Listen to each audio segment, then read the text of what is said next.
Texas has been dubbed a clean energy powerhouse, with wind energy being a big part of the state's grid. Texas is home to more than 15,000 wind turbines, and that is only set to grow as the Biden administration pushes more and more green policies. But as we know, there are challenges when it comes to this sort of technology, including their own negative impacts on the environment.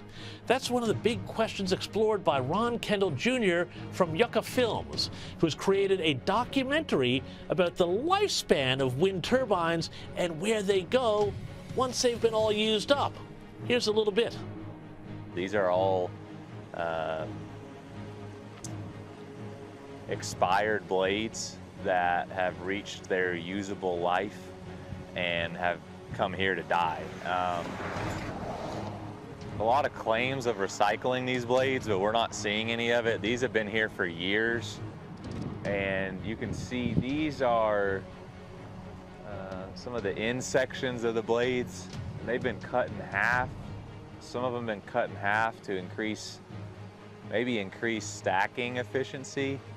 Some out there have just been kind of chopped up and they're really decaying. As we saw in this clip, these blades are being held at a facility in Texas. What happens? Is this just normally what happens to wind farms or windmills when they've reached the end of their useful life? This is becoming an increasing problem that we're seeing throughout the state of Texas, and a lot of the footage that we were collecting recently and what you're viewing on the screen now are blades from a facility just outside of Sweetwater, Texas.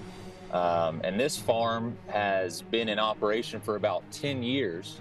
And those blades have reached their usable life. They're made 100% out of fiberglass, and they have some other internal components, but mainly fiberglass. And there's no real process or mechanism to recycle these blades.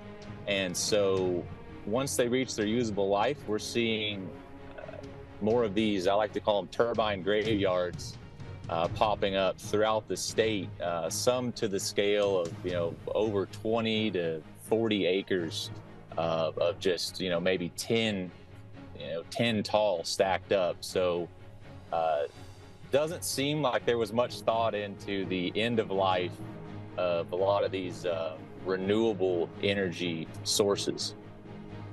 So what you're saying here is then these blades, they're no more than 10 years old and they're already headed for the junkyard. Is that correct? That is correct. And we've been monitoring a lot of the newer facilities as well. And I found it very interesting. We're seeing a lot of turbines, and I don't understand the cause, and I don't have a good grasp on this yet, but a lot of blades are being replaced within 2 years now. Right. What we're seeing on some of the newer facilities. So it seems to me then, we're sold in Australia this whole idea that wind farms are this completely clean, green energy, and yet we see here, I don't know if you've got the same problem in Texas, that you get bird life kills, you get the whole cost of making the windmills, of course, which are big industrial sorts of things as well, and now you've got this whole waste problem here. Are the producers, or the people who put up these wind farms, they sell it as a green technology, zero waste and all of that. Are these sorts of factors factored in Texas when people are trying to sell people on, the glories of wind farms and the new green technology? Well, I think it's still a new enough technology that, there's no real concern of the end of life. And we're just entering into that phase of, what happens once these have reached their usable life? What happens when the blades have expired?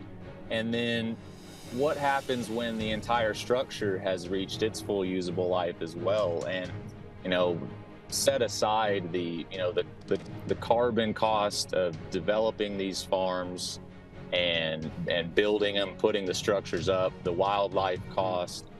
We really have to look at who is going to foot the bill for remediating all these sites and bringing these turbines down and restoring. I work on ranches. I work with protecting native wildlife throughout the state of Texas, and who will foot the bill at the complete end of usable life for these wind turbines. And I don't think at this point that's really been figured out or discussed much yet. And I think you can equate it to, you know, oil and gas has very strict guidelines, and there's a lot of you know, ridicule, and they're under a lens and highly monitored when they shut in wells. And I think there has to be a standard put in place to say, you know, at the end of life here, who's going to cover and remediate all these